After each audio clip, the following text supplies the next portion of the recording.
Okey, jom kita nak spot best sensasi di sosial media. Siapakah beliau? Amirah Aqilah. Pasangan kepada View Chin. Oh, View Chin. Ya. Ini first time kita review Amirah View Chin. Saya tak kenal lah nama tu. Kalau cakap Amirah View Chin, saya kenal lah. Sebab dia memang, kan nama company dia adalah View Chin. Oh. View Chin adalah nama individu. Tapi nama branding dia pun View Chin. Okay. So macam kamu, Aisyah Icon. Kita tak cakap pun contoh Irfan Mirzan Johor, tak ada. Dia orang View Chin. Faham tak? Faham. Chin View Chin, betul. Ataupun View, tak silap saya. Macam itulah. So yang ini adalah LV Loop. LV Loop ni bentuk dia macam croissant, macam tu, macam bentuk half moon. Harga dia dalam RM11,600 sahaja. Latest bag? So, korang kalau nak shopping ataupun jual handbag dan juga Rolex, DM kita sekarang. Bye. Okey, bag seterusnya, bosku. Ui. Ini adalah Lady Dior Medium. Double tone, dual tone. Two tone. Saya tak ingat ayat dia. Double tone, two tone, dual tone saya tak pasti.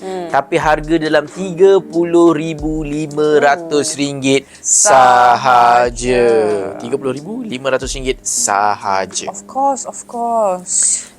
Kalau Lady Dior yang ni dia macam demand sikit lah sebab dia macam limited. Dia macam, saya tak tahu pasti nak cakap seasonal ke limited ke, saya tak pasti.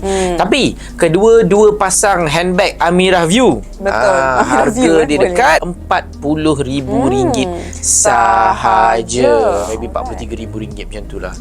Tapi memang saya, satu benda yang saya suka pasal Team View ni adalah energy diorang sentiasa kat atas. Peak level. It is not easy untuk you maintain that kind of energy at that level konsisten bertahun-tahun. Gila, penat.